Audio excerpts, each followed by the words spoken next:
Ini masa gue perlu kayak asuransi sih berdiri-berdiri gitu? Gimana? Jadi kalau gue bilang kopi, lu pada teriak genset ya. Kopi, kopi, pelan banget. Kopi. Oke, kita mulai. Jadi selamat datang semua. Belum pernah kan acara seramai ini di Holy Wing? Nah, ini acara pertama. Jadi ini adalah grand launching dari Akademi Kripto. Kalian mungkin di sini semua udah jadi member di sini. Cuman gue akan sharing materi yang gue belum pernah share sebenarnya di tempat lain. Mungkin slide-slide awal kalian ada yang ngerasa kalian udah tahu, tapi nggak masalah karena di sini gue udah undang teman-teman dari media. Kasih tepuk tangan dulu buat teman-teman dari media. Jadi kita akan mulai dari basic supaya semuanya punya understanding akan kenapa gue bikin ini. Kalau kalian lihat namanya ini adalah tesis gue. Jadi ini adalah tesis pribadi gue. Kenapa akhirnya gue decide untuk pindahin semua aset gue ke cryptocurrency. Oke, next slide. Ini yang gue percaya. Gue percaya sistem keuangan kita sekarang itu ngaco. Sistem keuangan kita itu ngaco dan dikuasai oleh segelintir orang.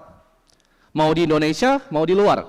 Ini muka-muka yang di sini adalah muka-muka yang bikin bank sentral di US atau Federal Reserve. Mereka ini yang bikin kalian kena pajak, ya. Jadi sebelum 1913 tidak ada yang namanya income tax. Itu sesuatu yang dibuat sama mereka. Jadi sistem ini broken, rusak. Dan gue mencari solusinya. Tapi gue akan ceritain kenapa rusak. Jadi gue nggak sembarang ngomong ya. Next. Nah, ini kepotong ya. Tapi gue percaya cryptocurrency itu akan ibaratnya merevolusi ya uang. Seperti layaknya internet itu merevolusi distribusi informasi. Kalau dulu kita mau dapat surat, itu harus fisik. Sejak ada email, itu mati. Sama seperti cryptocurrency. Mungkin orang sekarang ketawa, ya. Mungkin bahkan teman-teman di media ada yang masih belum percaya. Bilangnya ini aset tanpa basis. Tapi di sini gue akan buktikan kenapa menurut gue ini baju yang gue pakai. Ini adalah revolusi terbaik di dekade ini. Dan gue bikin akademi ini untuk mendorong adopsi ini di Indonesia. Hanya itu fungsinya. Adalah untuk mendorong adopsi cryptocurrency di Indonesia. Next. Nah, kita akan mulai dari masalah. Gue ngomong tadi rusak, ya. Jadi gue akan ini kan karena judulnya tesis. Gue akan jelaskan dari awal. Yang pertama, adanya inflasi.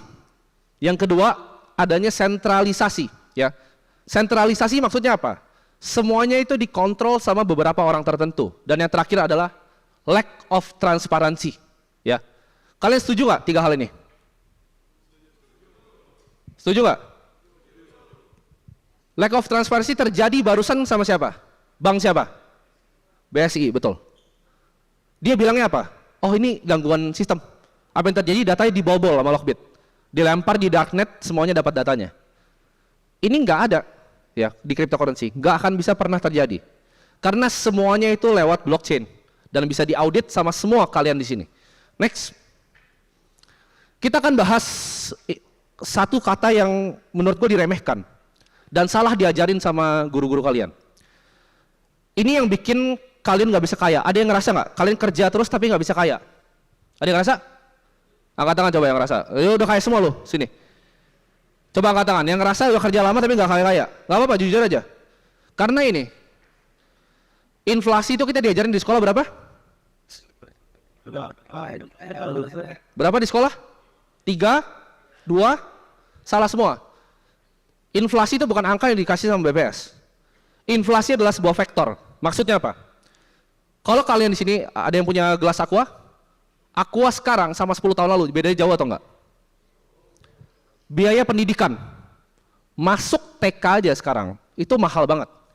Masuk SD mahal banget. Biaya pendidikan itu naik 15% per tahun biaya pendidikan. Beras Januari, ada yang tahu naiknya berapa? 1 bulan? 6%, betul. Beras itu naik 6% di Januari. Jadi inflasi 5 itu bohong atau enggak? Itu adalah sesuatu yang dikasih pemerintah. Biar kita ngerasa apa? Biar kita nurut sebenarnya. Ya. Tapi yang diajarin sama sekolah tuh apa? Kita diajarin sama sekolah untuk nurut perintah. Dikasih tahu, oh inflasi 3% percaya. Dan kita nggak punya kemampuan untuk berpikir apa? Kritis. Ya, di sini gue mau ngajarin kalian buat belajar untuk pikir kritis. Ya, coba kalian bayangin ya. Semua yang ada di sini ya, botol-botol McAllen di belakang, kalau dikasih harga sekarang sama 5 tahun lalu, ditempelin labelnya. Rumah lu misalnya 10 tahun lalu ya, harganya misalnya 1,5 miliar, sekarang 3 miliar. Ditempel di semua harga sini. Besok pagi demo nggak? Demo, karena orang nggak tahu. Orang nggak tahu inflasi itu bukan 5%. Gue sebutnya cost of capital, lebih tepatnya 10-15%. Dengan inflasi 15%, dalam 3 tahun, uang kalian setengah. Lu punya uang 100 juta, biarin aja, 3 tahun sisa 50 juta. Dalam purchasing power. Itu yang bikin kalian nggak bisa kaya. Ini inflasi kalian lihat, Venezuela berapa? Argentina? Mana Argentina? Ini salah angkanya. Ini angka tahun 2022. Berapa situ? Kelihatan nggak? Inflasi Argentina 76% yang didata sama ibaratnya BPS-nya mereka. Sekarang berapa? Ada yang bisa tebak nggak? 106. Lu punya uang di Argentina 10 juta, tahun depan jadi 5 juta. Ya, next. Nah, ini Argentina peso. Gue tahu kalian udah banyak, gue sering ngomong ini. Argentina peso tahun 2003 itu 2,93 dolar ya. Coba kalian masukin di otak kalian, tahun 2003 2,93 dolar. Next. Nah, kalian bayangin kalian jualan kopi, ya. Misalnya tuh si Daniel sana jualan jago kopi. Dia jualan kopi dapat apa? Dia kasih kopi orang, dia dapat duit. Apa yang kalau kalian jadi pengusaha di Argentina tahun 2003, apa yang kalian lakukan dengan duit itu? Sama, lu mau kerja, mau jadi pengusaha sama. Lu kerja dapat gaji kan? Misal dapat 10 juta, dapat 5 juta, dapat 7 juta. Ngapain di Argentina? Beli saham? Invest ke bisnis lokal? Beli obligasi? Lu kalau beli obligasi di Argentina apa yang terjadi? Apa yang terjadi? Mampus, ya. Beli properti, nyicil KPR, apa yang harus lakukan? Beli US dollar. Kenapa? Next. Kalian lihat, tadi berapa 2003 angkanya? 2,93. 1 peso itu 2,93 US dollar. Sekarang tuh harganya 232,41. Dolar lawan peso itu devaluasi. Berapa kali? 10, 20, 75, 150 kali. 220 kali? Jawabannya 230 kali. Jadi kalau lu orang Argentina dapat gaji, uang lu devaluasi 230 kali ke bawah. Jadi miskin nggak? Jadi hal terbaik yang lu bisa lakukan adalah apa? Jadi orang Argentina. Dapat uang nih, ngapain? Tuker semua peso lu ke dolar. Terjadi nggak sama Indonesia 98? Apa yang terjadi sama Indonesia? Kenapa perusahaan pada bangkrut? Coba, gue mau kalian berpikir kritis. Perusahaan itu punya hutang dalam bentuk apa? US dollar. Begitu US dollarnya terbang karena rupiah inflasi, pengusaha yang hutangnya pakai dolar mampus semua. Ya.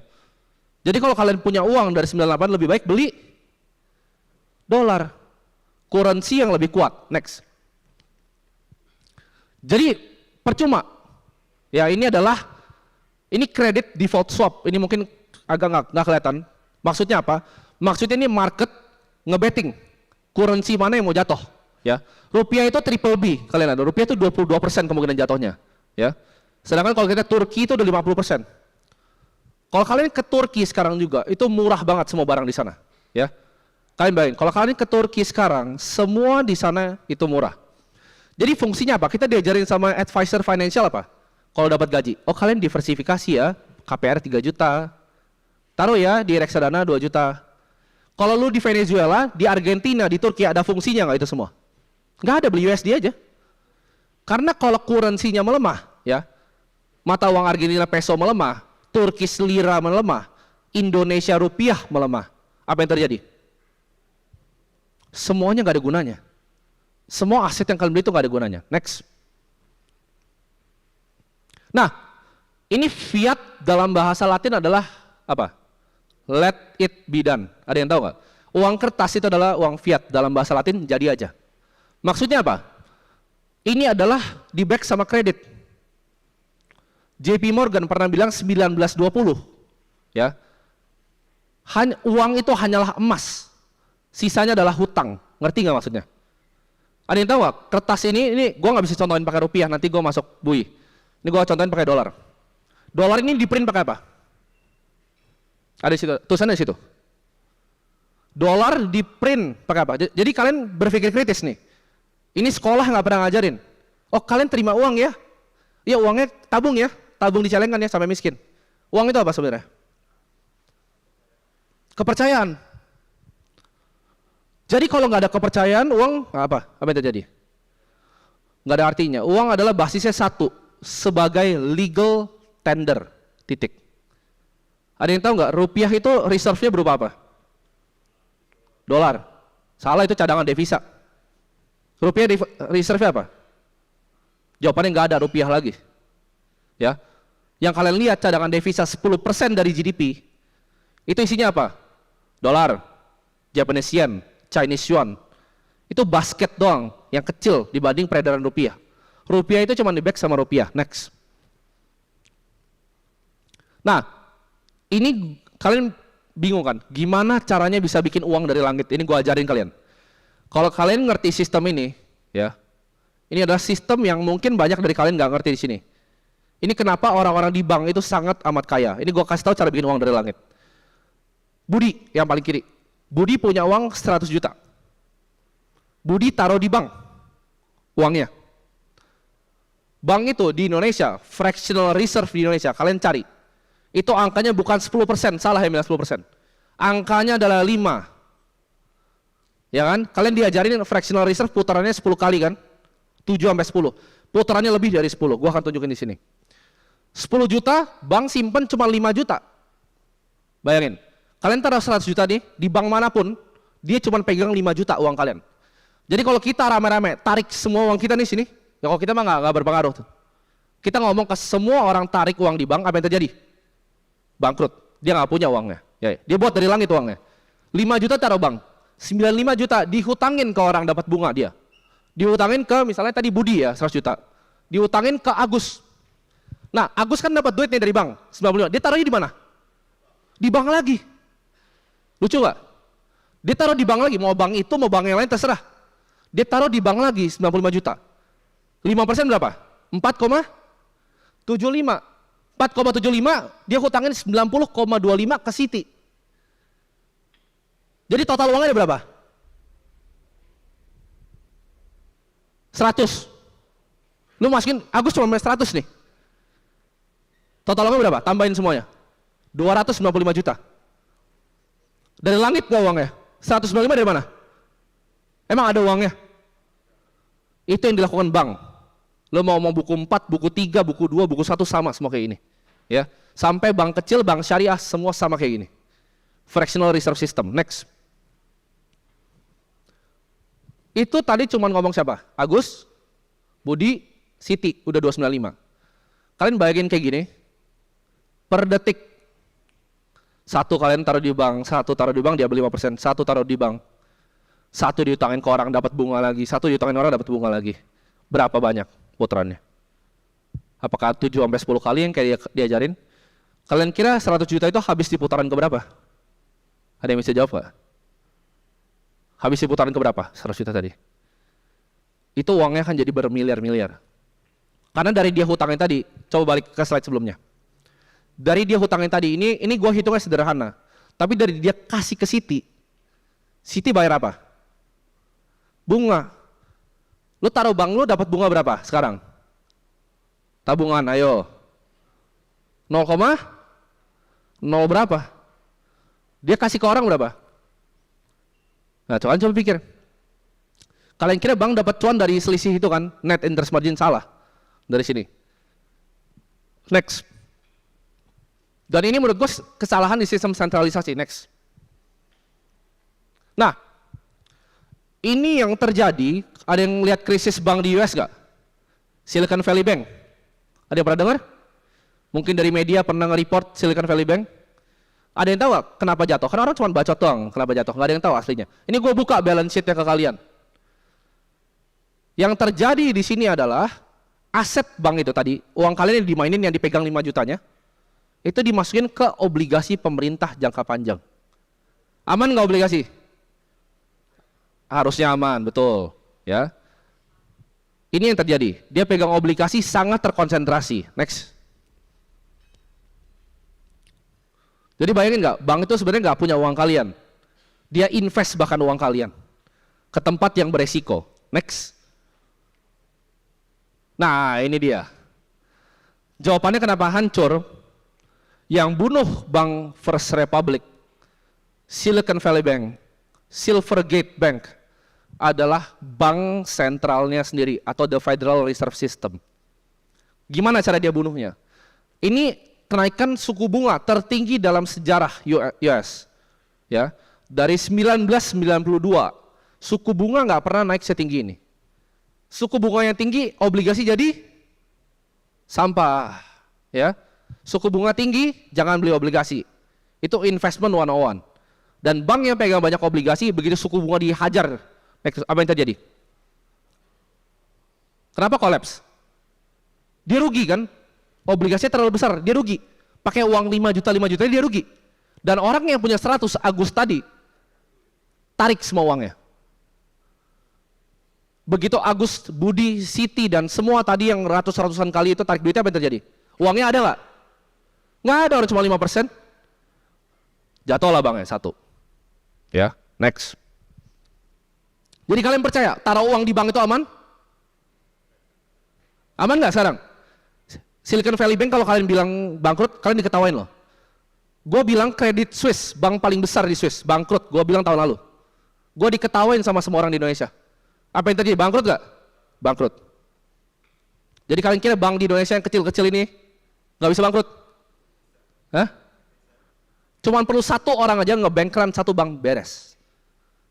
Ya, rame-rame aja 1 bank ditarik semuanya, nggak usah banyak-banyak, 20% uangnya. Selesai tamat, karena cuma 5% reserve ya. Oke, banknya hancur. Apa yang dilakukan sama para dewa yang tadi yang gua kasih tunjuk mukanya itu para dewa. Ya, dunia ini tuh punya dewa di atas. Itu mereka dewanya. Sama dewa itu dilakukan apa? Nih, lihat ya, helikopter keluarin duit. Apa yang terjadi? Banknya bangkrut, mereka bunuh banknya sendiri kan, ditembak banknya. Mereka perlu ngapain? Print duit lagi buat ngapain? Selamatin banknya. Aneh nggak?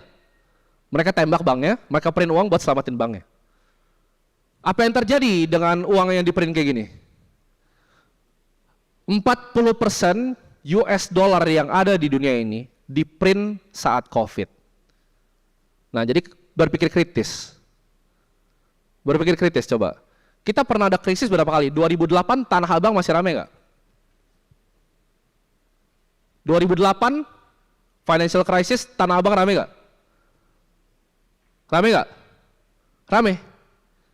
Satu-satunya yang bisa bikin kita di rumah itu.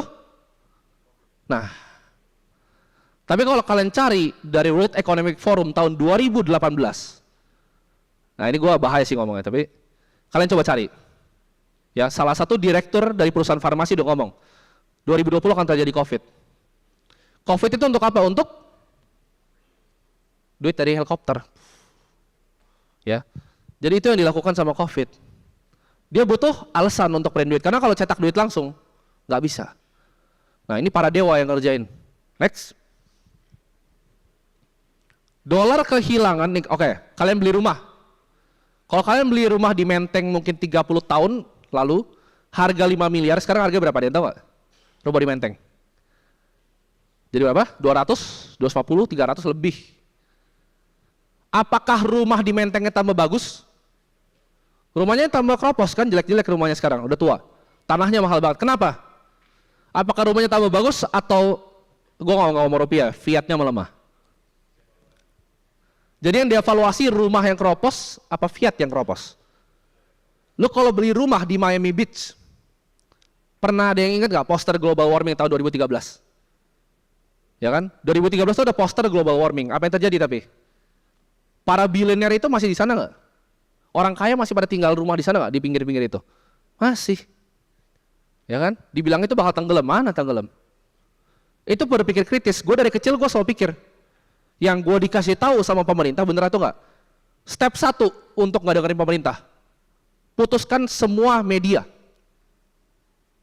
Putuskan semua media yang kalian dengar dari TV. Karena banyak itu cuman suruhan. Ya. Semua cuman suruhan. Kalian putuskan. Kenapa? Karena kalian kalau dikasih tahu sesuatu A, kalian dengarnya A. Dikasih B, dengarnya B. Gimana cara kalian keluar sistem? Caranya adalah dengan punya duit. Satu-satunya alasan untuk kalian keluar sistem adalah dengan punya duit. Maksudnya apa? Kalau gue nih, gue kerja sama Daniel deh, yang dulu dia mantan yang punya Red Dog, bosnya. Gue kerja di Red Dog nih, gue bikin corn dog. Daniel bilang, oke, ini prokes dari pemerintah, lu pakai masker. Mungkin nggak gue lepas? Mungkin nggak? Nggak usah jauh-jauh, gue masuk sini deh, gue masuk Holy Wing. Pak, pakai masker ya? Pakai nggak? Pakai. Tapi kalau lu duduk di meja BOD, mungkin nggak satpamnya bilang, Pak, pakai masker? Mungkin nggak? Enggak. Ya. Jadi satu-satunya cara untuk keluar dari sistem adalah punya uang. Next. Nah, ini sentralisasi, ya. Gue percaya sistem kita ini nggak adil, dipermainkan, dan gue akan tunjukkan bagaimana caranya tahun 2008. Kalau yang COVID itu terlalu berbahaya untuk gue bahas, jadi kalian cari sendiri. Gue akan kasih contoh 2008. Next. Sistem sentralisasi itu lambat, inefisien, dan nggak berguna. 1. Rumah yang biasa aja dikasih hutang ke orang yang nggak mampu bayar. Contohnya, ada orang nih tukang sapu mau beli rumah 10 miliar. Dikasih nggak di Indonesia? Enggak, karena dia tahu nggak akan bisa bayar. Di Amerika dikasih. Apa yang terjadi? Pasti gagal bayar semuanya kan? Rumahnya kosong, orang yang diusir, hutangnya masih banyak. Tapi di neraca banknya naik nggak lendingnya? Naik. Dengan itu dia bikin bahkan namanya mortgage backed securities. Ya, ini di rating sebagai investasi yang aman. Jadi ini sebuah security, ya kayak saham. Sebuah security yang di rating aman. Triple A. Ya rupiah kita triple B. Ini triple A, AAA. Aman. Isinya apa? Sampah. Ya. Isinya adalah hutang orang yang nggak mampu bayar rumah, bayangin kalian. Berarti yang salah siapa? Yang ketiga, agensi yang rating kan, yang ngasih ini investasi aman. Berarti mereka kong kali kong semua nih, ya. Sama terakhir, yang taruh duit di situ siapa? Di rating bagus nih, isinya sampah, yang naruh duit siapa? Paling bawah. Bank. Jadi ini semua entitas kerjasama nggak?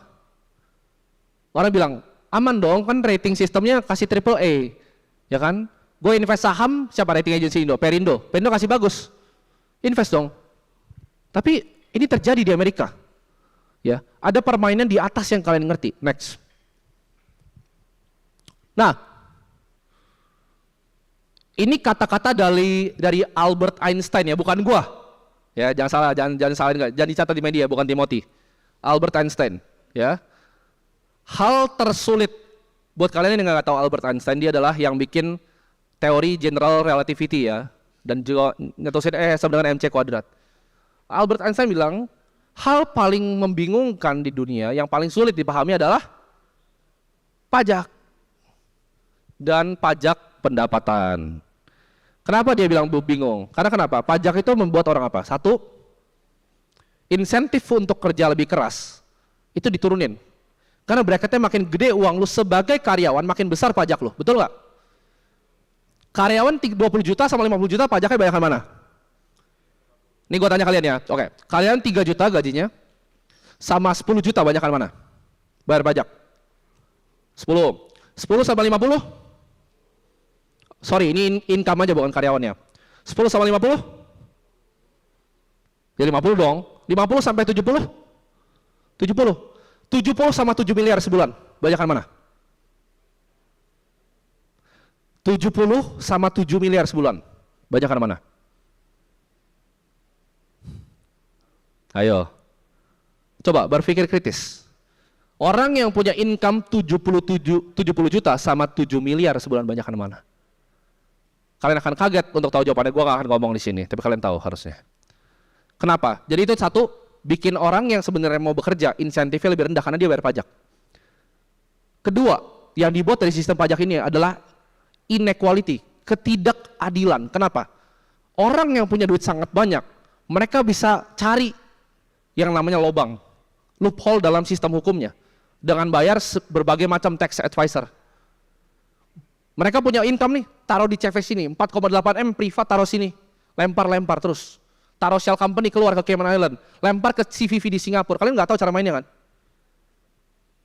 Bahkan ya, lebih mahal yang gajinya 70 juta sebulan. Next. Income itu pertama dilakukan sama Federal Reserve tahun 1913, namanya Revenue Act. Kalian pelajari sendiri, ya gua nggak akan bahas di sini. Nah, ini problem dengan progressive income, insentif rendah untuk produktivitas.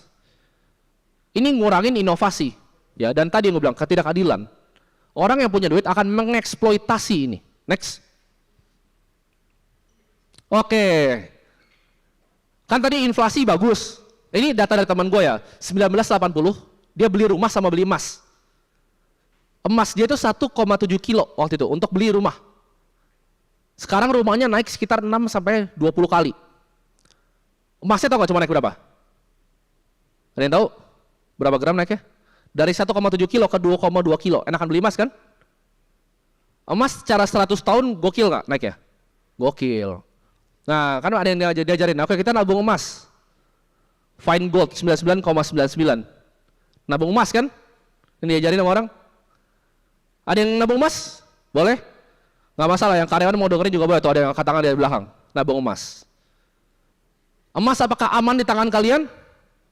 Ini dia, belajar. Executive Order of the President. Taruh emas kalian tahun 1933 atau kalian nggak tahu diapain. Emas yang lu kumpulin seumur hidup nih. Disuruh kasih ke pemerintah. Adil nggak? Adil nggak? Kan dikasih duit tapi. Cengli nggak? Emas lu disuruh balikin ke pemerintah, dia beli kok. Nggak cuma-cuma dikasih, itu keterlaluan, itu berontak. Dikasih uang kok, cengli nggak? Cengli kan? Next. Oke, lihat ya. Mata uang mencegah hoarding nyimpan emas. Dikasih $20,67 per ounce of gold waktu itu, 1933. Pada Mei 1, 1933. Lihat, dari Mei 1, 1933 sampai sekarang. Ini harga emas. Jadi cengli nggak dikasih waktu itu? Nah, kalian pikir, ini harga emas nih. 100 tahun gua tarik. Dari sejak emasnya diambil. Terus kalian bilang, tapi kan saya percaya sama pemerintah Indonesia. Saya juga percaya. Saya juga percaya, jangan salah, saya juga percaya. Dicatat, saya percaya. Next. Untuk jadi orang pintar, belajar dari sejarah. Ya. Satu, Spanyol. Kolonisasi abad ke-16 dari Meksiko dan Peru. Tadi mungkin anak-anak yang datang sini kalian pikir kalian akan belajar, oh cryptocurrency, Bitcoin, enggak. Gue ajar kalian cara mikir, ya. Kan tadi gue bilang kopi mindset ya kan. Nah ini mindset. Spanyol, kolonisasi abad ke-16 dari Meksiko dan Peru, diambil semua goldnya. Dua, Portugal, ekspansi kolonial ke Brazil, diambil semua uang Brazil. Ketiga, Jerman 1940, Perang Dunia Kedua, gold reserve-nya diambil sama siapa? Adolf Hitler. Tiap kali dia blitzkrieg itu nyerang, ambil emas, ambil emas. Ya, South Africa diambil semua emasnya. Todong AK-47 masuk sini. Jadi aman nggak pegang emas? Di sini ada yang hoarding emas nggak banyak di rumahnya. Itu dirampok lo, jangan angkat tangan. Gua tahu lo nggak ada yang berani angkat tangan. Teman gua satu-satunya yang hoarding emas itu yang punya private jet. Kenapa? Dia bisa lari. Emasnya nggak di rumah, di private jet. Gua kasih tau kalian ya, orang kaya. Nggak ada yang pegang emas di rumah. Nggak ada yang berani taruh di SDB. Kenapa? Lu taruh di SDB bank aman nggak? Ayo, SDB bank aman nggak? Taruh surat-surat rumah kalian semua. Sekarang lu ke Afrika deh. Lu ke South Africa waktu emasnya diambil. Mau investasi apa? Properti? Tanah kan punya kita dari tanah sampai langit, pernah dengar gak? Punya kita bisa warisin ke anak. Iya, sampai lu ditodong AK-47 depan muka lu. Suratnya mana? Terjadi gak? Terjadi di Afrika. Kalau gua tahu Indonesia itu negara yang sangat aman ya, harusnya gak terjadi. Gua cukup percaya dengan pemerintah kita. Tapi di Afrika itu terjadi. Di Venezuela, uang kertas jadi apa di Venezuela? Ada yang tahu? Souvenir bukan, cebok pantat. Karena tisu toilet lebih mahal dari uang Venezuela. Jadi percaya nggak kalian sekarang sama sistem fiat? Nah itu enggak, gue percaya. Next. Nah, apakah bank lain aman? Pertanyaan ini kan, suku bunga dinaikin, dia pegang obligasi dibunuh. Bank lain aman nggak? Percaya nggak ada 2 bank lagi yang jatuh? Credit Suisse gue bilang jatuh dari tahun lalu, pada ketawa. Abis ini kan udah 5 bank nih, ya 2 lagi. 2 lagi habis itu ekonomi kita akan bottom. Next. Nah, ini transparansi dan privasi. Jadi aman nggak di bank? Aman atau enggak? Data kalian bisa diambil atau enggak? Bukan gue ya, Lockbit. Presentasi aja, presentasi. Aman nggak? Ini data berapa? 23.000, 22.000 disebar di darknet. Data bank syariah terbesar di Indonesia. Jadi aman? Itu ya aman. Kalian bisa ini sendirilah. Next. Nah, semua itu diselesaikan dengan Bitcoin. Jadi kita kan bahas 3 fundamental. Satu apa tadi? Inflasi. Kedua apa tadi gue bahas? Sentralisasi. 3? Transparansi. 1. Kita akan bahas yang pertama. Ya, ini adalah kertas. Ini yang gue pakai baju ini kertas 9 lembar. Disebar di internet. Jadi aset nomor 11 di dunia. Lebih berharga dibanding bank manapun di dunia ini. 9 lembar kertas doang loh. Kertas ya, nggak ada banknya, nggak ada apa, kertas. Next. Ini chart Bitcoin lawan waktu. Kenapa Bitcoin bisa melawan inflasi? Ayo, kan fiat dulu 1971 sebelum Presiden Nixon itu, kalian mungkin ada yang di otak kalian, uang tuh masih ada emasnya di belakang. Nope, US dollar tidak punya emas di belakangnya. Itu dilepas tahun 1971 oleh Presiden Nixon untuk mendanai perang Vietnam. Ya. Jadi nggak ada yang namanya gold standard. USD itu nggak ada emasnya. Dan kalau semua negara yang lain pegang USD, mereka pegang apa? Kepercayaan akan US. Tapi itu goyang nggak sekarang? Goyang. Negara-negara maju, Arab Saudi, Dubai, dia mikir apa? Wah, ngapain gua minyak punya gua, ngapain gua pakai dolar? Ya nggak? Cina, barang punya gua, ngapain pakai dolar? Brazil, South Africa, mereka mau lepas dari dolar. Kenapa? Karena nggak ada value-nya dolar. Kalau kalian cari sekarang, bank sentral di Rusia, Cina, United Arab Emirates, itu hoarding gold gila-gilaan. Cari datanya. Harga emas naik gak belakangan? Yang pegang emas? Naik kan? Yang beli siapa? Bank sentral. Ini chart yang menurut gua berpengaruh, karena next, kalian bisa lihat. Ya. Ah, ini kepotong, ya. Ini adalah peso ke US dollar. Lihat devaluasi gimana? 220 kali, ya. Peso lawan dolar hancur. Sebelah sini adalah dolar lawan ini. Hancur nggak? Jadi kalau lo jadi orang Argentina, hal terbaik yang lo bisa beli adalah ayo, US dollar. Orang US dollarnya hancur berkali-kali lawan ini. Gua kasih tahu ya, ini 220 kali. Ini gua nggak tahu, sorry. 16.000 sekian kali. Jadi mending beli yang mana? Gini deh, kalian cari chart panjang nih, rupiah sama dolar, ya. Terus kalian lihat Bitcoin sama dolar. Mirip nanti, ya. Karena kayak gini juga semuanya, ya.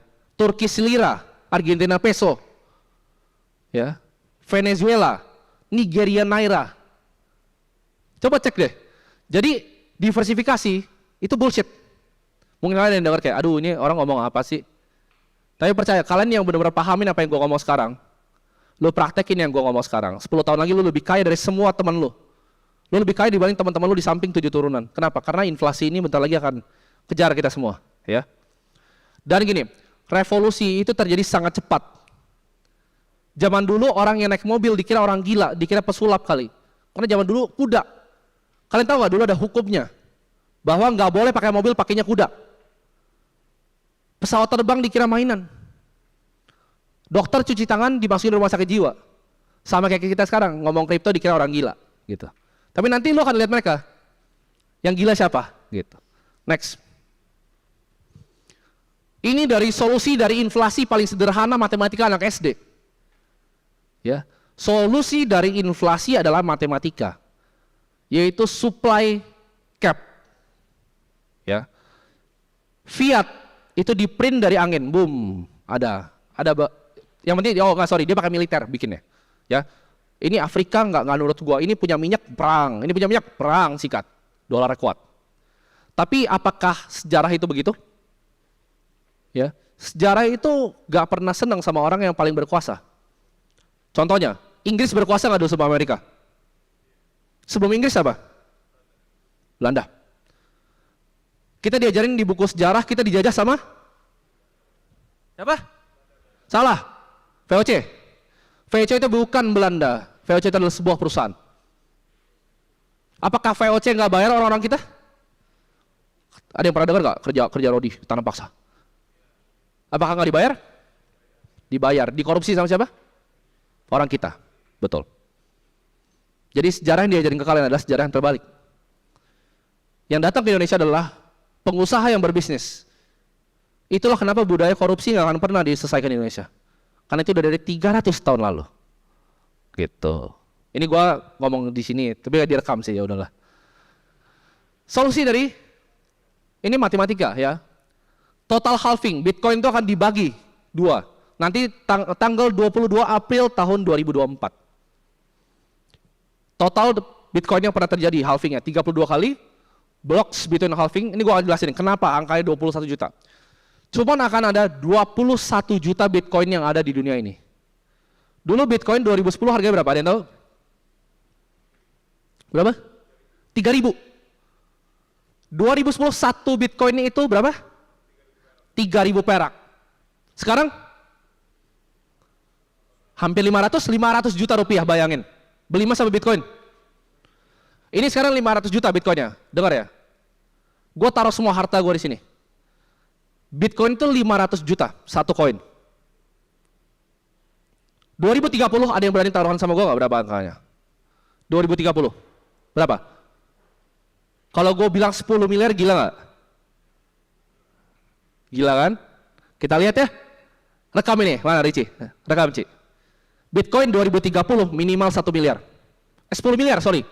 1 miliar bentar lagi. Ya. Jadi begitu nanti Bitcoin 10 miliar per koin, sekarang harganya cuma 500 juta. Tapi bilang, tapi kan nggak punya 500 juta bang. Nanti gue jelasin, Bitcoin itu bisa dipecah. Lu mau beli 500 ribu pun bisa. Itu udah didesain sama 9 lembar kertas tadi. Ya. Jadi kalau lu beli sekarang 500 juta, 10 berapa? 7 tahun lagi? Jadi 10 miliar. Cengli nggak? Buat kalian yang nggak ngerti, itu basic matematika, logaritmik dari namanya stock to flow. Ya, nanti itu gue jelasin. Ya, kalau di sini gue jelasin yang basic aja karena ada yang udah ngebul belum kan? Ini sederhana nih gue jelasin. Kalau kalian yang ikut kelasnya kan lebih dalam. Gue bahas teknis, tapi gue bahasnya sederhana biar ngerti. Next. Nah, ini dia. Kenapa 21 juta? Jawabannya itu adalah pecahan terakhir dari value 60 bit integer. Ya, ini 18 sekian, 16744 70951 ya. Kenapa? Karena didesain sama penciptanya Satoshi Nakamoto untuk dipecah 100 juta unit. Karena dia udah tahu dari Bitcoin 3000 itu akan jadi terlalu mahal. Bayangin nggak? Ini gua nggak tahu ini orangnya alien atau dia masa depan. Gak ada yang tahu siapa orangnya. Itu cuma nama samaran, ya. Kalau menurut gue dia bisa jadi pakai mesin waktu, balik lagi dikasih tau nih, ini cara bikin duit gitu. Bayangin, kertas cuma ditaruh di internet 9 lembar. Jadi aset 500 juta per koin. Orang dulu ketawa kalau bilang Bitcoin. Sekarang udah gak ada yang ketawa. Ya. Ada yang kenal bosnya ini, ada yang nonton podcast gue sama bosnya yang punya Holy Wing? Andrew itu beli apa? Apakah beli saham? Apakah beli Properti? Ya properti buat tinggal. Belinya apa? Kenapa? Apakah dia bukan orang pinter?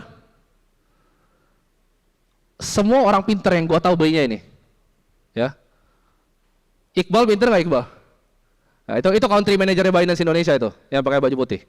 Ya. Dia juga koleksinya apa? Bitcoin. Ya. Daniel yang punya Red Dog juga mana? Daniel. Itu belinya juga sama. Ini bosnya jago. Belinya apa? Apakah saham? Apakah properti? Ya properti dia buat tinggal. Belinya apa? Bitcoin. Next. Nah ini dia siklusnya. Jadi tanya, oh 10 miliar gila lu. Gue kasih tau lu ya. Dari berapa tadi? Berapa? 3.000 ya. 3.000 pertama kali halving di berapa harganya? Udah tahu kira-kira? Sebut aja. Kedua kali deh, lebih dekat. Ini 3.000 nih, paling kiri 3.000. Dari 3.000 naik ke yang kedua berapa? 220 juta. Aneh nggak? Yang ketiga naiknya berapa tuh? Halving ketiga naiknya berapa? Sampai berapa? Topnya paling tinggi? 800 juta per koin. Sekarang turun lagi ke 500 juta. Lihat dari situ, ini matematika sederhana, logaritmik. Kenapa? Karena supply-nya jadi kebayang. Cuma ada 21 juta koin di dunia ini. Menurut kalian orang yang punya 500 juta banyak atau enggak? Cash 500 juta banyak enggak? Banyak banget. Dan semuanya rebutan 21 juta koinnya. Ya, jangan tanya gue punya berapa, itu nggak boleh kasih tahu. Karena kalau gue tahu punya berapa, wah bahaya itu. Apa yang terjadi kalau orang tahu Bitcoin kalian berapa? Dirampok. Di Rusia banyak yang mati di Bali loh. Diambilin private key-nya. Ya, yang punya cash app ditusuk di jalan. Jadi kalau kalian punya Bitcoin, kalian jadi kaya dari sini, diem-diem. Biasanya ntar teman kalian bilang, oh hoki ya gitu. Atau oh uang dari mana nih? Uang haram ya, nggak apa-apa uang haram gitu. Ya, gua kalau ditanya uangnya dari mana? Beli mobil McLaren, uangnya dari mana? Enggak dari ini apa? Jaga lilin gua tuh. Oh. Cuman di apartemen, nggak keluar gua. Gua nggak pernah perlu kerja lagi. Dari kenaikan ini, ada yang tahu nggak kira-kira gue dapat berapa dari Januari? Yang gue share aja dari Instagram, itu kan sedikit berapa? Ada yang bisa kira-kira gain gue yang gue kan beli pas harga berapa? $17.000. Ada yang tahu gue dapat berapa uang dari Januari? Berapa? Yang gue share di Instagram, setengah biaya untuk bikin Age Club di SCBD. Dari Januari sampai April. Itu lebih besar dibanding semua gaji direktur utama bank di Indonesia. Cuman dari beli ini, di Januari ya belinya. Apakah sekarang waktu yang tidak tepat? Enggak juga. Targetnya berapa 2030? 10M, itu target dari gua. Target dari beberapa orang paling pintar yang gua tahu, itu 15 miliar. Gua turunin 5M. Jadi worth it nggak untuk masuk sini? Karena sama kayak di Argentina tadi, percuma lu mau beli saham di Argentina, mau beli obligasi, bahkan mau bikin klub kayak gini pun percuma. Kenapa? Karena dapat uangnya formatnya fiatnya. Fiatnya bagus bikin begini, kalau fiatnya ditukar menjadi Bitcoin. Next. Nah, Bitcoin apakah ada yang punya? Tadi gue bilang, tapi kan lu tadi bilang ada yang ciptain, namanya Satoshi Nakamoto. Kalau dia hidup lagi gimana? Kalau dia ada gimana orangnya? Dia ubah Bitcoin 21 juta. Bisa nggak diubah? Enggak, itu matematika yang udah pakem. Ya. Itu ibarat gravitasi, lu jatuhin apel ke bawah. Bitcoin nggak akan pernah bisa diganti siapapun sama siapapun. Mau Satoshi hidup lagi, itu sama kayak orang yang ciptain kertas, hidup lagi. Apa yang terjadi sama kertas? Ada nggak? Orang yang ciptain kertas nih, yang dari Cina dulu, bangun tidur dari kuburnya. Apa yang terjadi? Ya paling masuk berita viral doang, tapi kertas orang pakai nggak? Tetap sama. Sama. Dia nggak bikin kertas jadi terbang kan? Sama seperti Bitcoin. Dia udah nggak bisa ngapa-ngapain karena ini udah terdesentralisasi, udah tersebar di setiap node runner yang jalanin. Ya, itu terlalu teknis, gua akan bahas nanti. Next. Nah, ini yang gua bahas tadi. Ya, kalau dia kembali nggak masalah. Ini nggak ada yang tahu orangnya siapa. Next. Bisa kelompok, bisa ya nggak tahu siapa. Privacy. The traditional banking system itu punya apa? Tadi gue bilang, kenapa terjadi subprime mortgage? Berapa organisasi yang kerjasama? Lihat kan? Identitas, transaksi, trusted party, counterparty, public. Ini terjadi di sistem bank kita. Bisa dipotong di mana? Ayo, trusted, third party, bisa dipotong. Pop. Menurut kalian Lockbit bisa masuk tanpa ada orang dari dalam? Itu gua nggak tahu. Ya, trusted, third party. Kuncinya adalah percaya. Jadi di Bitcoin, jangan percaya sama gua. Lu jangan percaya sama gua bacot. Percaya sama apa? Sama angka, matematika. Bener nggak yang dia ngomong? Secara logaritmik, stock to flow-nya naik segitu. Cek, verifikasi. Bener nggak yang gua ngomong? Desentralisasi. Baca aja ini, kertas 9 lembar, kalau kalian ngerti ya cara bacanya. Ini akan mengubah hidup kalian. Ya, Elon Musk beli ini, Jack Dorsey yang bikin Twitter beli ini. Ricardo Salinas, orang paling kaya di Meksiko, punya emas paling banyak di Meksiko, taruh semua hartanya di Bitcoin. Lebih pintar Ricardo Salinas atau kalian? Ricardo. Ya. Jadi yang bilang Bitcoin nggak ada value-nya, aduh ini apaan? Nggak apa-apa, senang kalian. Karena rebutan 21 juta. Jadi jangan pernah mendebati teman kalian tentang Bitcoin. Makanya ini close space kan. Gue bisa bikin ini 2000 orang nggak? Bisa. Ini gue bikin close space untuk orang yang mau dengerin. Kenapa? Nggak perlu banyak-banyak kok. Yang tahu nanti aja. Ya. Gue ngumpulin ini belum cukup banyak soalnya. Biarin gue ngumpulin dulu ya, baru kalian. Next. Nah, ultimate kegunaan dari Bitcoin adalah cross border payment. Maksudnya apa? Ada yang pernah transfer 1 miliar keluar? Angkat tangan, coba. Iqbal pernah gak? Lalu gue tahu pernah. Susah gak? Mampus kan? Ya. Uang siapa?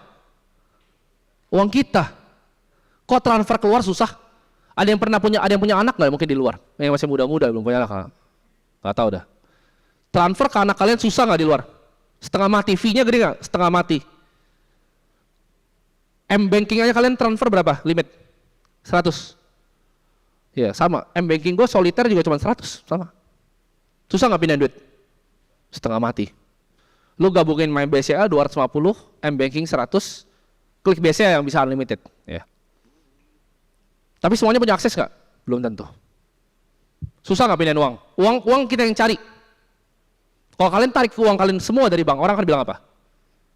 Jangan, CSO-nya akan ngomong, jangan, Pak, ini kita ada ini promo. Susah, ya. Padahal uang adalah uang kita sendiri, cari dari hasil keringat sendiri. Lu mau transfer keluar, susahnya setengah mati. Sekarang, lu mau bantu Ukraina, pakai apa? Ukraina, kalian lihat, Ukraina perang sama Rusia, mintanya apa? Dolar? Ethereum telat, mintanya apa? Bitcoin. Ukraina mintanya Bitcoin. Ini terjadi sama konglomerat di Rusia. Habis perang apa yang terjadi dengan pasar sahamnya? Yang ngikutin. Ambles setengah. Lu beli saham di Rusia percuma nggak? Orang Rusia itu banyak punya properti di Inggris. Apa yang terjadi dengan properti mereka di Inggris? Disita. Kapal orang Rusia disita. Dibalikin lagi nggak duitnya? Enggak, direbut. Jadi konglomerat Rusia ini lari kemana? Dulu mereka ketawa nggak? Ketawa. Sampai terjadi negaranya perang. Ukraina ketawa nggak sebelum donasi? Ketawa. Sekarang mereka minta uang pakai apa? Gue mau ngomong emas tapi nggak bisa. Minta pakai apa? Bitcoin. Buat perang, buat uang apa? Senjata. Ya. Ada yang pernah naik pesawat, coba naik pesawat, bawa emas 1 kilo? Kalian nyampe di Amerika apa yang terjadi? Bawa emas 1 kilo. Let's say Indo kalian kasih duit lagi mana? Nyampe Amerika apa yang terjadi? Lo naik first class deh. Bukan pajak. Diambil emas lo. Diambil emas lo. Karena akan dikira itu emas, ibaratnya emas darah, emas cucian. Jadi pakai apa? Kalau mau cross border? Fiat? Bisa fiat, ribet gak? Bitcoin 1 triliun dari sini ke Amerika. Berapa detik? 1. Beres. Itu kenapa gua kenalin Bitcoin ke Pak Andrew. Dia fokus ke sini sekarang. Kenapa? Terlalu powerful. Pindahin uang dari sini ke Hong Kong 1 detik. Ya. Next. Kripto itu nggak akan pernah bisa dimatikan. Kenapa? Karena dia dijaga sama gue bilang walls of encrypted cyber energy. Ini adalah Bitcoin mining terbesar di Rusia. Tujuannya apa? Menjaga sistemnya. Kenapa mereka mau? Karena mereka mendapatkan hadiah Bitcoin. Lu mati ini, lu bakar ini, mati nggak Bitcoin? Nggak. Di Indonesia, Pak Ridwan Kamil mau ngapain? Ada yang nonton kemarin Bitcoin Conference di Miami, Pak Ridwan Kamil mau ngapain? Dorong adopsi Bitcoin mining di Indonesia. Ya. Kalau kalian akan kaget kalau kalian tahu Bitcoin mining terbesar di Indonesia adalah punya salah satu konglomerat di Indonesia. Ya. Apakah mereka lebih bodoh dari kalian? Yang skeptis, yang bilang ini uang dari angin? Konglo itu yang punya makanan yang semua kalian makan setiap hari. Yang kalian hidup, ya, dari hidup sampai mati kalian beli barang dia. Dia punya Bitcoin mining terbesar di Indonesia. Ya. Ini adalah sistem di mana perang apapun yang terjadi, nuklir apapun terjadi, internet mati apapun terjadi. Aman gak Bitcoin? Aman. Gue punya gini, kenapa orang beli jam tangan? Ada yang mau tahu nggak alasan aslinya banyak orang kaya beli jam tangan? Satu, harganya naik. Dua, oh pinter, suka jam tangan loh. Suka jam tangan? Oh. Mereka gini, kalau ini murah, ini 2 ton, biar matching aja. Rolex 2 ton. Kalau lu taruh Patek RM yang harganya 1-2 miliar, lu ke Singapura, let's say Indonesia krisis, lu kabur nih, cuma pakai jam tangan lu bisa hidup setahun. Sekarang dengan adanya Bitcoin perlu lagi nggak kayak gitu? Ini diterima nggak di Singapura? Ada yang pernah ke Paris? Yang pernah ke Paris? Di sana sekarang terima Bitcoin nggak? Nah. Iqbal, Binance Pay bisa kan di Paris? Bisa, dan gue udah coba. Di Dubai, bisa nggak? Lo kemana-mana cuma scan kan Binance Pay di Dubai. Di sana itu kayak OVO. Ya, apakah Dubai bukan negara paling maju di dunia sekarang? Pemerintahnya kurang pintar apa pemerintah Dubai? Bisa bikin Burj Khalifa seperti itu. Pangerannya itu sangat mendorong Bitcoin. Ya, next. Nah, cara mendapatkan Bitcoin ada 2. Tadi, lu bikin yang kayak tadi, mining, ya nggak mungkin, gua tahu, itu modal terlalu besar. Yang kedua adalah lu beli di exchange, ya, sama kayak mau beli baju, ya, sama kayak mau beli saham. Kalau beli baju, lu beli ke mallnya atau tokonya? Tokonya kan, sama. Bitcoin lu beli ke tokonya, bukan beli ke mallnya. Next. Nah, ini dia. Ini buat kalian para skeptis masih investasi, ya. Mungkin levelnya masih ini nih 60-40. Ini yang diajarin di kampus ya. 60-40 portfolio. Ini gue pinjem dari salah satu orang namanya Alpha Zeta. Cara bikinnya. Ini 60-40 portfolio. Yang penting dari investasi adalah risk adjusted return, bukan total return. Risk adjusted return. Kita lihat. Ini kita contoh pakai ETF ya, S&P 500 indeks Amerika sama Vanguard Total Bond Market ya. 60% kita taruh di saham US 500 paling besar, 40% kita taruh di semua obligasi di US jadi indeks. Apa yang terjadi kalau kita taruh 1% lihat ya, inisialnya 1% Bitcoin, kita lihat Sharpe ratio-nya itu naik dari 0,54 ke 0,64, 1% Bitcoin ya. Returnnya dari total 7,22 ya, jadi kalau kalian beli 60-40 tadi per tahun tuh 7,22. Ini kita tarik dari semua data, panjang banget datanya. Kedua, kita lihat jadi berapa? 1% Bitcoin jadi berapa? Returnnya 8,38. 5% 12,84 dan 10%. Jadi kalau kali ini gue nggak percaya sama nih bocah, gue nggak berani taruh, ngeri asetnya. Lu taruh 1% aja Sharpe ratio naik tinggi. Lu taruh 5% aja jadi 12%, jauh nggak? Orang bilang dekat. 8% di compound 30 tahun sama 12% per tahun, itu jauhnya langit dan bumi. Apalagi berapa? 18%. Ada yang mau dapat nggak return 18% per tahun? Fix. Dalam jangka waktu yang panjang ya, volatil, tapi dalam waktu yang panjang. Caranya gimana? Simple. 60-40, beli saham US, obligasi US, 10% sisipin Bitcoin. Akan begini. Ya. Next. Ini alokasi Bitcoin di portfolio. Kalau tanpa Bitcoin, ya, simulasinya kita lihat 10% alokasi Bitcoin dapat berapa? 321,60% dibandingkan original portfolio 83%. 83 lebih baik untuk daripada kalian yang uangnya di cash ya. Uang di cash gue bilang 3 tahun uang lu setengah. Lu taruh di bank manapun 3 tahun uang lu setengah. Jadi sini aja jangan keluar. Ya udah dekam tapi nggak apa. 83% Jawa sama 321. Jauhnya langit dan bumi. Jadi kesimpulannya apa? Apakah kita harus usaha yang pinter? Apa kesimpulannya? Kalau kita karyawan bisa kaya nggak? Bisa. Kalau lu karyawan lu gaji nih cuman 2 juta. Misal lu hidup 1,8 juta, cuman 200.000 aja waktu itu. Nggak usah ngomong deh, lu sisihin 30.000. Waktu dia bilang tadi, Bitcoin 3.000, apa yang terjadi? Lu dapat 10 Bitcoin ya kan? Kalau ngerti waktu itu. 10 Bitcoin sekarang harga berapa? 5 miliar. 30.000 rupiah jadi 5 miliar. Itu sihir dari mana? Nggak ada lagi di planet ini. Ya. Itu sihir yang nggak ada lagi di planet ini. Jadi tujuan kita, cari duit sebanyak-banyaknya di dunia nyata, duit fiat, dan tuker semuanya ke Bitcoin. Anggaplah lu pegang Argentina peso. Waktu itu. Waktu lu pegang Argentina peso, lu tukar semua ke USD. Sama, seperti ini. Ya. Next. Nah, pertanyaannya, beli langsung apa cicil bulanan?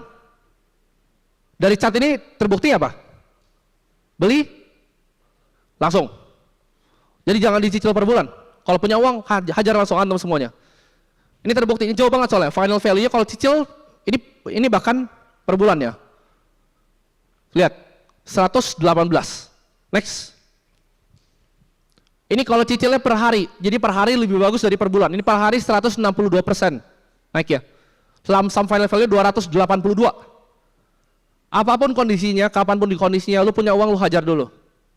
Jadi nggak perlu tunggu cicil. Jadi misal punya uang 5 juta nih, bukan dibagi 500.000, 500. Kalau per bulan turun jauh, per hari lebih oke lah. Hajar langsung semuanya. Lu punya uang 5 juta cicil, hajar langsung. Next. Nah, gue seorang value investor. Ada nggak value investor sini? Value investor, invest saham ada? Invest saham ada nggak? Angkat tangan. Nggak ada sama sekali invest saham, buset. Ada lah beberapa invest saham ya. Lebih jago kalian yang invest saham apa Bill Miller? Ini punya hedge fund namanya Miller Value Partners. Dia ini muridnya dari Benjamin Graham. Ya, namanya Graham and Doddsville School. Gurunya Warren Buffett, orang paling kaya di dunia. Dia taruh 50% asetnya di Bitcoin karena dia ngerti ini stock to flow. Menurut dia Bitcoin under value. Valuasi itu apa sih sebenarnya? Apa? Yang kalian diajarin sama di saham apa? Valuasi. Discounted cash flow, kas Holy Wings ditarik selama 10 tahun di diskon balik. Apa yang diajarin di kuliah apa? Ini gue nggak kuliah nih. Gue udah nggak kuliah. Dosen kalian ngajarin apa? Pakai price to book value bandnya, price to earning, apa? Nilai buku. Jadi kalau holding valuasinya asetnya dijumlahin semuanya jadi valuasi holding gitu. Satu kan tuh PBV-nya. Cari yang diskon. Emang gitu caranya? Enggak, lu cari yang murah lah. Lu cari aset yang murah. Jadi kalau Bill Miller aja bilang ini value, ya gua rasa dia lebih pintar dari gua. Next.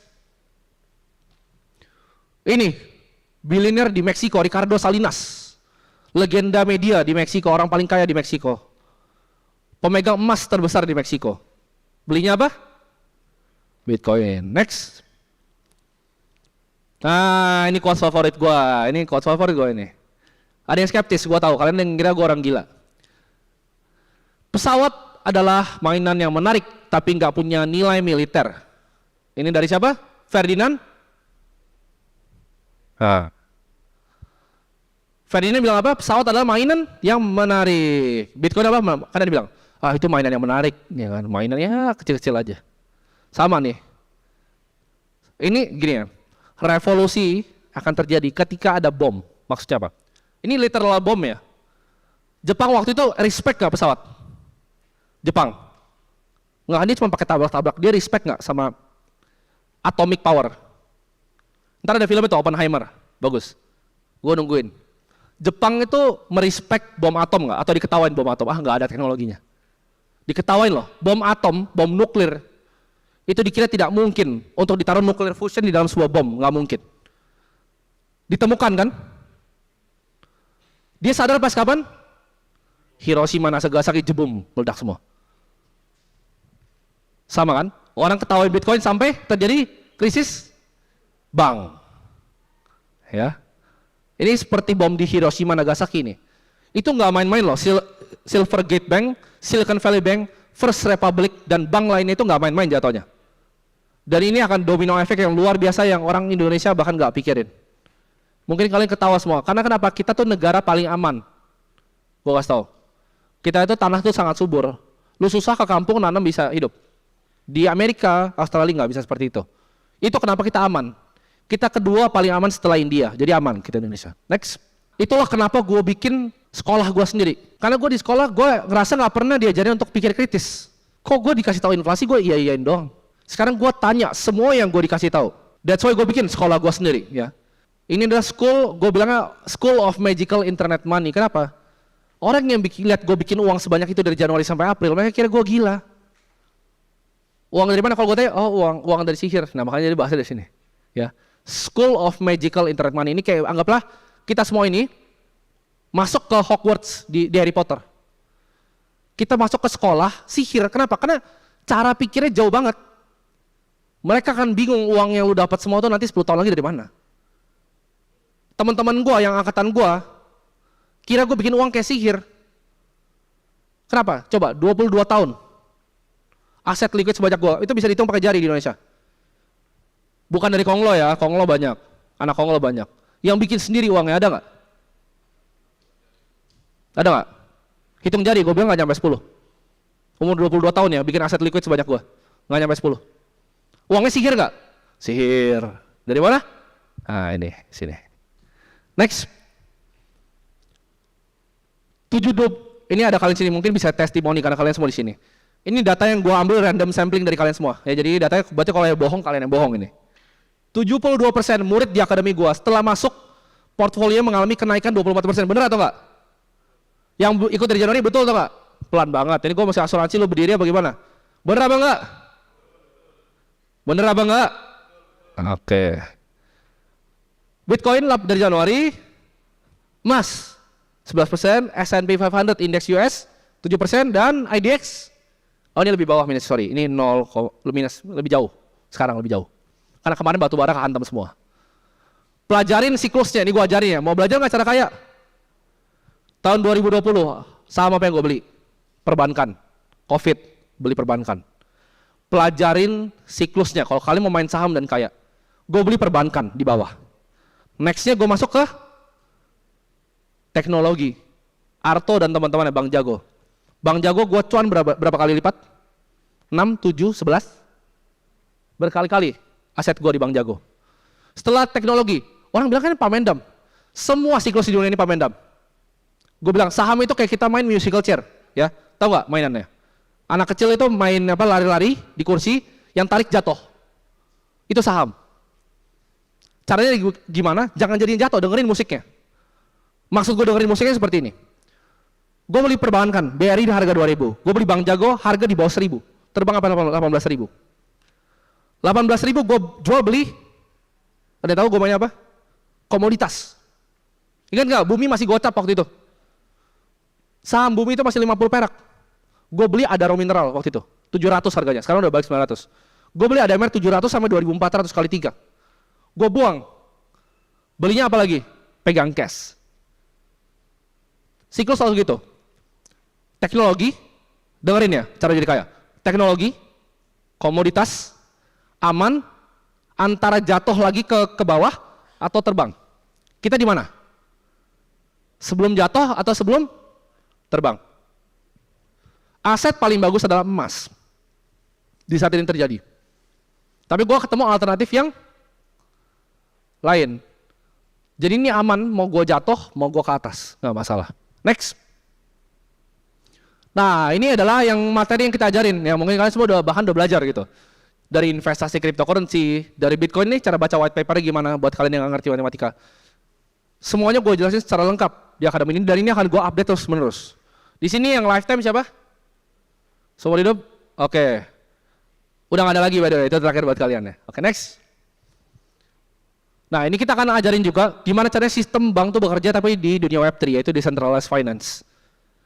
Gimana sih caranya dapat bunga dari kripto? Bisa nggak dapat bunga dari kripto? Bisa. Asal kalian tahu caranya gimana. Gimana caranya coding ya di blockchain development. Satu-satunya di Indonesia yang bisa ngajarin kalian program smart contract di dalam Ethereum cuma satu. Di mana? Sini. Binus bisa nggak? Nggak bisa. Siapa yang bisa? Kuliah IT Indonesia? Nggak ada yang bisa. Ya. Jadi ini cuma satu. Next. Ini adalah research yang kalian mungkin udah baca. Jadi buat yang masih skeptis akademi gue isinya apa sih? Ini yang tulis profesor PhD dari Monash University. Ya. Gue tadi mau bercanda dia dari sini tapi dia nggak ada di sini. Ya. Yang kerja sama gue banyak kan dari luar negeri. Next. Nah, ini contohnya ya. Jadi ini buat teman-teman media, mau lihat contohnya bisa di sini. Nanti slide-nya akan di-share ke kalian semua. Ini cara deploy contract di Remix. Jadi ini programming. Ini nggak ada yang bisa ngajarin di Indonesia. Kuliah berapa di Indonesia? Rata-rata biaya kuliah. SD itu 3,24 juta rata-rata. SMP itu 5 jutaan, SMA itu 7 juta. Kuliah berapa? Satu semester? 22, 18, 16 yang mau punya anak, mau kuliah anak mahal nggak? Mahal. Kuliah gua hitung per bulannya berapa? Murah. Ada yang masuk dari 700.000 nggak setahun? Ya tuh masuk. Cuma 56.000 sebulan. Cuan nggak sekarang? Nah. Warren Buffett bilang apa? Ilmu yang paling hebat itu adalah ilmu yang leher ke atas. Ya. Kalian dapat banyak nggak dari belajar sini? Ini kalian investasi apa? Otak. Ya. Jadi yang gue bilang mindset itu nggak sembarangan. Gue bilang kopi 80.000 pas miskin. Menurut gue, waktu gue beli kopi 80.000, memang gue masih miskin. 80.000 lu ambil dari rekening gue. Gue sumpah demi Tuhan gue nggak tahu. Lu mau ambil itu total bikin satu gerobak itu berapa puluh juta? Gue sumpah gue nggak tahu. Lu ambil dari rekening gue. Ya. Kenapa bisa begitu? Karena gue investasi selalu kemana pertama? Otak. Buku yang gue baca itu udah nyampe mungkin 1.000 kali. Ya. Gue setiap hari kerjaan cuma baca buku. Itu yang gue belajar dari mentor gue yang punya ini. Setiap pagi yang dilakukan adalah belajar. Sampai sekarang. Masih ikut seminar nggak? Masih. Lu percaya nggak? Yang punya ini masih ikut seminar sampai sekarang. Percaya nggak? Kalian di sini masih uangnya masih berapa tapi merasa kayak ngapain dia ikut seminar ya? Oh dia jual ludah. Lo pilih dengerin jual ludah apa jual keringat lo dibayar murah? Gue ulangi lagi. Pilih dengerin yang jualan ludah. Apa lu jualan keringat lu tapi dibayar murah? Ayo. Ya. Jadi jangan mau jual keringat dibayar murah. Ciptakan value di diri lu. Ada yang tahu gajinya berapa yang bisa kayak gini? Di atas 100 juta per bulan, betul. Kalau bisa. Tapi kan semuanya nggak bisa. Ada satu yang bisa di sini, tapi itu rahasia untuk kalian. Next. Ada yang bikin ini soalnya di sini. Next. Nah, ini kita belajar juga. Mau belajar baca chart, baca candle, trading kita ajarin. Ya. Next. Ini caranya kalian kerja cara kalian cari uang di DeFi, Decentralized Finance. Diajarin semua secara lengkap. Ya. Next. Nah ini adalah 4 profesor yang ngajarin kita. Salah satunya ada di sini. Ya. Yang atas ini adalah PhD dari Monash University. Kenapa anonim? Apakah orangnya beneran apa enggak? Jawabannya beneran. Karena orangnya nggak mau muncul. Ya. Di kripto itu mereka sangat menghargai namanya privasi dan anonimitas. That's why gue semuanya pakai inisial. Inilah PhD di Monash University. Blockchain expert di Sigma Prime. Jadi kalau kalian lihat modul smart contract security gue, yang ngajarin keamanannya bukan dosen. Yang ngajarin adalah profesor plus praktisi. Yang ngajar di tempat gua itu nggak ada yang cuma bisa bacot doang. Tapi mereka harus bisa apa? Harus bisa praktek. Ya. Dia adalah yang audit Ethereum Foundation punya Vitalik Buterin. Dia yang audit smart contract-nya. Jadi kalian jangan ngeremehin ngeliat dia cuma pakai baca slide. Itu yang audit Ethereum. Chainlink Aave Near Protocol. Nextnya, ini yang ngajarin tadi smart contract security, blockchain development. Ya, ini yang bikin indeks di Taiwan, FTSE Russell, ada yang pernah dengar? Taiwan dia yang buat indeksinya. Ya, ini ngajar investing, yang bikin research untuk kalian. Setiap hari dapat research baru nggak? Kalian banding deh research level kita sama kalian lihat akun-akun kripto di luar, kayak bercandaan nggak? Kayak bercandaan. Kenapa? Karena yang bikin adalah yang bikin FTSE Russell. Dan terakhir adalah tradernya. Dia ini trading di kripto udah 8 tahun. Kalau ini pure praktisi, kuliahnya MBA. Ini NTU MBA yang bikin. Susah nggak masuk NTU? Susah. Walaupun gue ngomong itu scam, tapi susah. Next. Oke, jadi buat kalian gue rasa sini semua udah ya. Jadi buat teman-teman di luar sana, ya buat di video sih sebenarnya. Buat kalian yang mau join revolusi kripto, ya sekarang belajar sama gue boleh, belajar sendiri boleh, gue nggak masalah. Karena fungsi gue adalah dorong adopsi kripto di Indonesia. Supaya apa? Fungsinya apa? Pom-pom barang yang nggak mungkin. Terlalu besar untuk dipom-pom. Fungsinya apa? Fungsinya gue bikin sekolah internet uang sihir ini apa? Uang sihir internet bilangnya. Fungsinya apa? Ada yang bisa jawab? Apa? Lepas dari krisis nggak akan, karena pasti akan ada krisis selanjutnya. Ada yang bisa jawab kenapa gue bikin? Jawabannya adalah karena gue benci para kesatria terhormat pencetak uang di dunia ini. Ya, gue nggak suka mereka cetak uang dan kita yang makin miskin. Karena gue ngalamin. Dulu gue saking miskinnya, nyokap gue pas sakit itu harus 3 ranjangnya. Gue tunggu di situ ya pakai tirai, kalian tahu yang orang batuk sebelahnya. Gue cuma bisa duduk situ. Gue keluar kan bentar, gue ngerokok bentar, gue pikir gila ya, orang bahkan gak ada yang peduli sama gue, mobil lalu lalang. Gue balik lagi ke situ. Gue berjanji sama diri gue, di detik itu, umur 16 tahun, uang gak akan jadi masalah lagi untuk gue. Kalau lu gak mau lakuin ini untuk diri lu, at least lakuin buat keluarga lu. Jadi jangan jadi orang egois, karena orang miskin adalah orang paling egois di dunia. Karena dengan lu jadi orang kaya, oh tapi gue gak mau bikin Holy Wing, gak masalah. Oh tapi gue gak mau punya mobil Ferrari, gak masalah. Yang lu bisa lakukan adalah apa? Bantu keluarga lu, teman-teman lu, dan orang-orang sekitar lu. Ya. Jadi itu aja untuk presentasi hari ini. Thank you semuanya, Holy People. Ada yang mau kopi? Ini gua nggak ada MC. Jadi yang di belakang tolong nyanyiin lagu dong, playlist Holy Wing apapun. Siap? Oke.